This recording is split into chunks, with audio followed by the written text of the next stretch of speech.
जय हिंद प्यारे बच्चों। मैं डॉक्टर उमा पांडे स्वागत करती हूँ आपका इंस्टा संस्कृत में। इंस्टा संस्कृत जहाँ आपको मिलता है कक्षा 4 से लेकर 12 तक के व्याकरण बिंदुओं और पाठ्य पुस्तक की सरल व्याख्या। आज संस्कृत व्याकरण के अंतर्गत हम पढ़ेंगे समास के बारे में। समास जो कि संस्कृत व्याकरण का एक बहुत ही महत्वपूर्ण अंग है। आइए समझते हैं। समसनम इति समासः। सबसे पहले जान लेते हैं कि समास होता क्या है, किसे कहते हैं।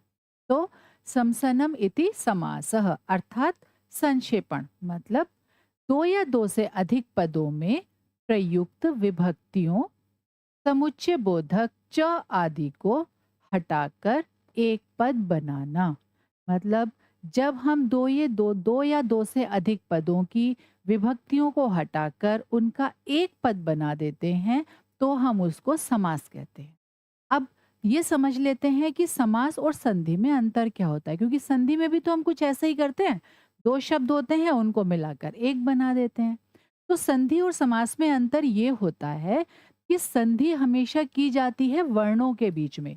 उसमें हम पहले पद का अंतिम वर्ण और दूसरे पद का पहला वर्ण देखते हैं। जबकि समास में हम क्या करते हैं, समास में हम दोनों पदों को देखते हैं और फिर उनका उनका विभक्ति और उनकी जो समुच्चय बोधक च आदि या कोई और भी जो शब्द होते हैं उनको हटाकर हम समस्त पद बनाते हैं।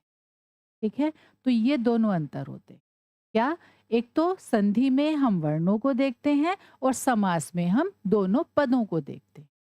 ठीक है, समास कितने प्रकार के होते हैं और क्या-क्या उसके भेद होते हैं, आइए पहले ये जान लें।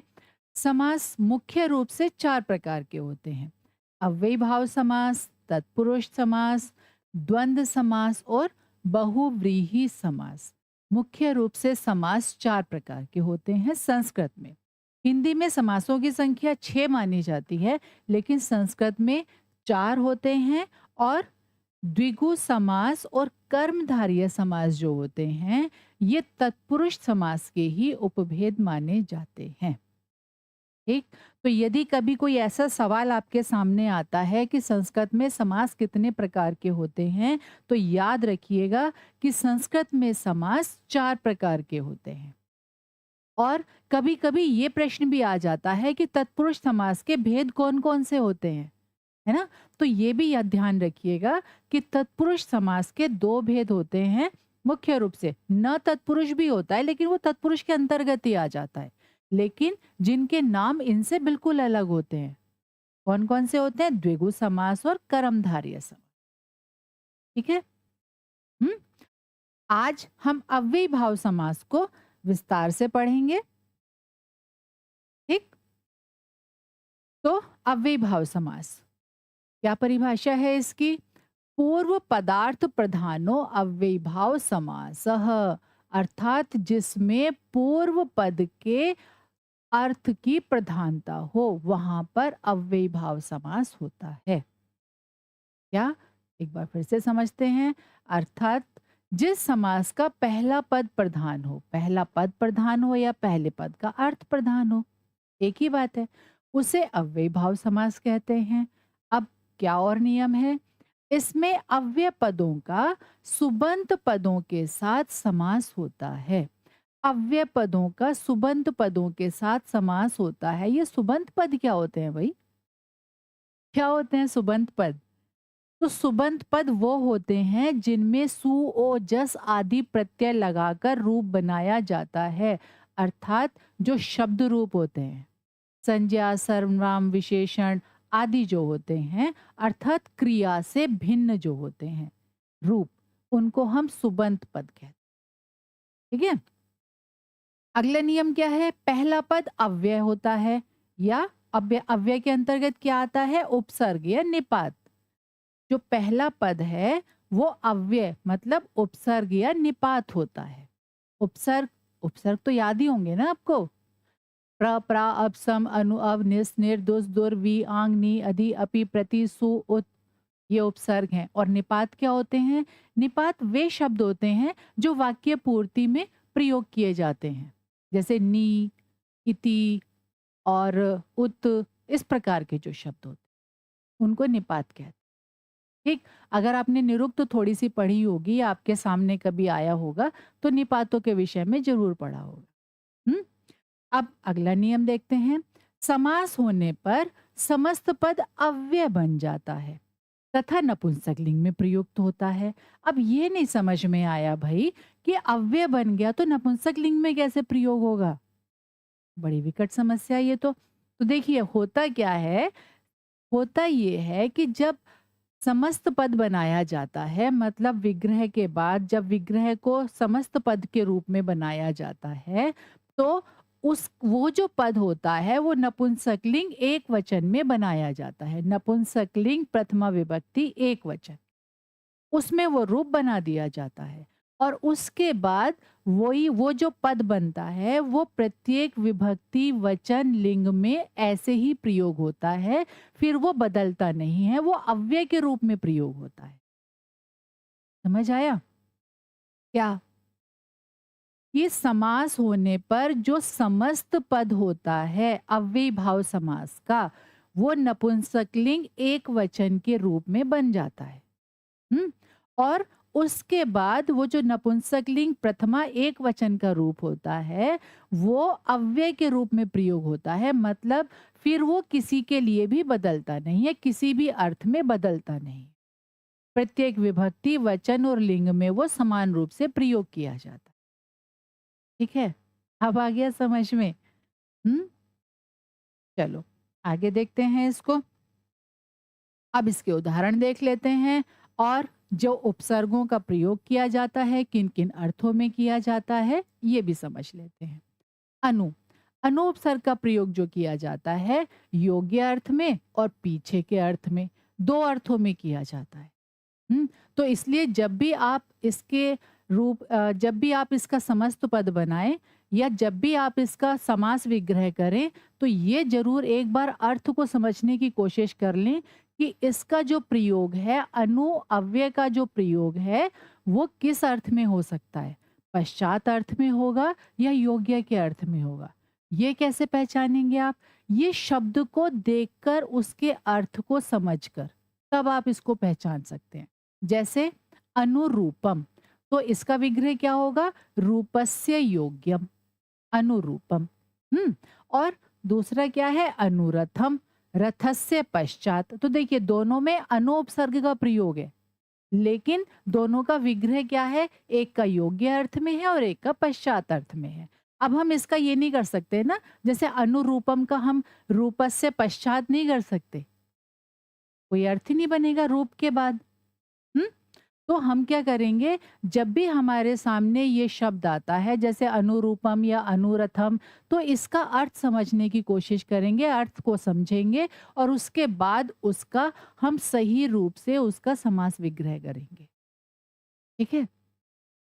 और जहाँ पर दो अर्थों में किसी उपसर्ग का प्रयोग होता है वहाँ थोड़ा-सा हमें सोचना पड़ेगा।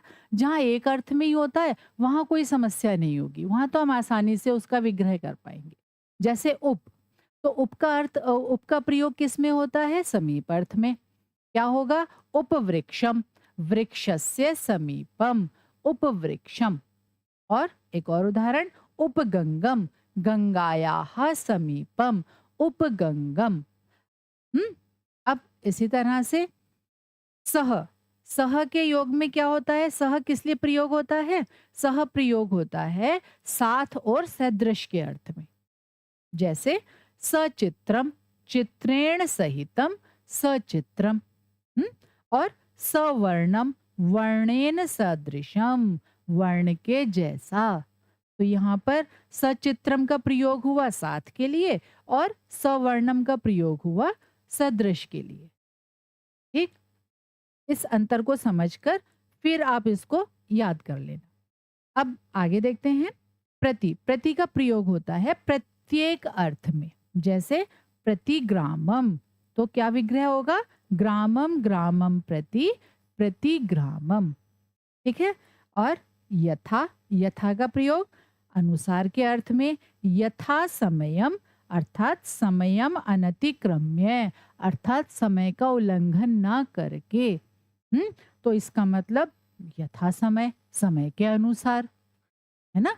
यही होगा ना। अब देखिए जैसा हमने कहा था क्या कि इसका नपुंसक लिंग में रूप बन जाता है। तो देखिए अनुरूपम, अनुरथम, उपवृक्षम, उपगंगम, सचित्रम, सवर्णम, प्रतिग्रामम, यथा समयम, सब में क्या रूप बना है इसका समस्त पद का नपुंसक लिंग में। और अब चाहे हम इसका एक वचन में प्रयोग करें या बहुवचन में प्रयोग करें या किसी भी विभक्ति के अनुसार करें, इन सब का प्रयोग इसी रूप में ही होगा, ये बदलेगा नहीं। अब आ गया समझ में? हम्म। आगे और उदाहरण देखते हैं। निरुपसर्ग जिसका अर्थ होता है अभाव के अर्थ में। निर्जनम, जनानाम अभावः, अर्थात लोगों का जहां पर अभाव होता है उस स्थान को हम क्या कहते हैं? निर्जनम। ठीक है। अब क्या कहते हैं? एक और नियम दिया हुआ है। यदि उत्तर पद के आरंभ में, उत्तर पद मतलब जो दूसरा वाला पद होता है, हम्म, जो उत्तर पद के आरंभ में क, ख, प अथवा फ, इनमें से कोई एक व्यंजन हो तो निर के स्थान पर निश हो जाता है। क्या हो जाता है? निर के स्थान पर निश हो जाता है। जैसे निष्प्राणम, तो इसका विग्रह क्या है? प्राणानाम अभावः, निष्प्राणम। ठीक।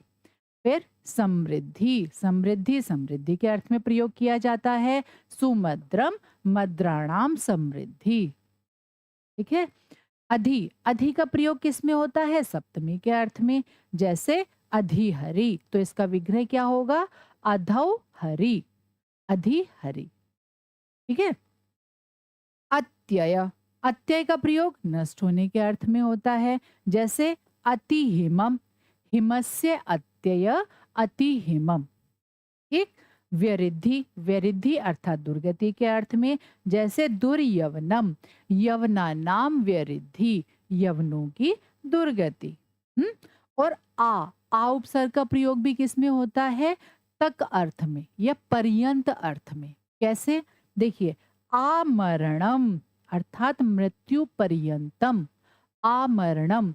जैसे हम कभी देखते हैं ना, हम कभी किसी उसके बारे में देखते हैं, कोई आंदोलन होता है तो हम उसमें क्या देखते हैं ना कि आमरण अनशन, तो वो क्या मतलब होता है? मतलब मृत्यु पर्यंतम अनशन। ये धरना कब तक है? जब तक मृत्यु ना हो जाए, तब तक हम कुछ खाएंगे पिएंगे नहीं, जब तक हमारी मांगे नहीं मानी जाएंगी। तो उसको क्या कहा जाता है? आमरणम। ठीक है। यहाँ तक समझ आ गया? हम्म। आइए अब थोड़ा सा इसका और अभ्यास करते हैं ताकि ये और अच्छे से हम इसको जान पाएंगे। देखिए उपवृक्षम शिवलिंगम अस्ति। तो अब देखिए अगर हम यहाँ पर उपवृक्षम शब्द का समास विग्रह करें तो क्या होगा? हम्म। क्या होगा? वृक्षस्य और समीपम। तो अगर समास विग्रह करके हम इस वाक्य को दोबारा लिखेंगे तो क्या बन जाएगा? वृक्षस्य समीपम शिवलिंगम अस्ति। कक्षा 9 और 10 में इसी तरह के समास पूछे जाते हैं वाक्यों में, सिर्फ शब्द नहीं दिया जाता। 8वीं तक तो फिर भी शब्द दे दिए जाते हैं कि इनका विग्रह बताइए, लेकिन कक्षा 8 के बाद से 9, 10, 11, 12 इसमें क्या होता है? आपके सामने वाक्य दिया जाता है और वाक्य में आपसे पूछा जाता है। जैसे ये है, हुँ? सीता सरामम वनम गच्छति। अब देखिए सरामम, इसको हमें क्या करना है? विग्रह करना है। संधि का हम विच्छेद करते हैं और समास का हम विग्रह करते हैं, है ना? दोनों में अंतर है। संधि हम विच्छेद करते हैं और समास में विग्रह। तो सरामम का विग्रह क्या होगा? रामेण और सहितम। तो इस वाक्य को जब हम दोबारा लिखेंगे तो क्या लिखेंगे? सीता रामेण सहितम वनम गच्छति। ठीक है। भिक्षुकः प्रतिग्रहम अटति। तो प्रतिग्रहम का विग्रह क्या होगा? हाँ, गृहम और गृहम प्रति, गृहम गृहम प्रति प्रतिगृहम। भिक्षुकः गृहम गृहम प्रति अटति। भिक्षुक प्रत्येक घर में घूमता है। ठीक। कक्षायाम छात्राः यथास्थानम उपविशन्ति। अब देखिए यथास्थानम, यथा का प्रयोग किसमें किया था? अनतिक्रम्य, अर्थात स्थानम और अनतिक्रम्य, ये म नीचे आ जाएगा, है ना। स्थानम अनतिक्रम्य अर्थात स्थान का उल्लंघन ना करके अपने अपने स्थान पर, ठीक है, या अनुसार, अपने अपने स्थान के अनुसार। ठीक।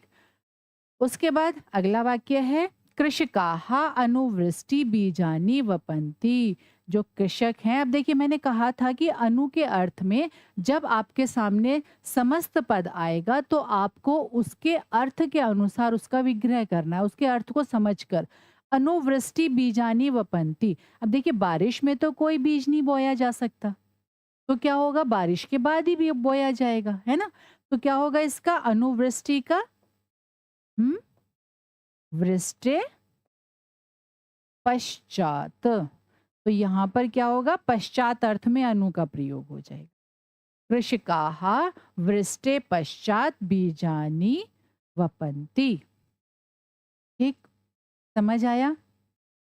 आइए एक बार फिर से पुनरावृत्ति कर लेते हैं। आज हमने सीखा समास के बारे में। पहले हमने समझा कि समास कितने प्रकार के होते हैं। समास मुख्य रूप से 4 प्रकार के होते हैं। कौन-कौन से? अव्ययी भाव समास, तत्पुरुष समास, द्वंद्व समास और बहुव्रीहि समास। उसके बाद तत्पुरुष समास के 2 भेद होते हैं, द्विगु समास और कर्मधारय समास। फिर हमने अव्ययी भाव समास को विस्तार से पढ़ा। अव्ययी भाव समास में पहला पद अव्यय होता है, जो उपसर्ग या निपात होता है, और फिर हमने उसका विभिन्न अर्थों में उसका प्रयोग देखा, उसका विग्रह देखा, उसके समस्त पदों का हमने फिर विग्रह भी किया। ठीक है, और अंत में हमने अभ्यास कार्य के द्वारा वाक्यों में भी समस्त पद को विग्रह किया। ठीक है, आशा है आज की वीडियो आपको समझ में आई होगी। अगर फिर भी कोई समस्या है, नहीं समझ में आया है कुछ, तो कृपया जरूर कमेंट बॉक्स में लिखिएगा। आपकी समस्या को सुलझाने का प्रयास जरूर किया जाएगा। इसी तरह की सरल वीडियो के लिए जुड़े रहिए इंस्टा संस्कृत से। जय हिंद।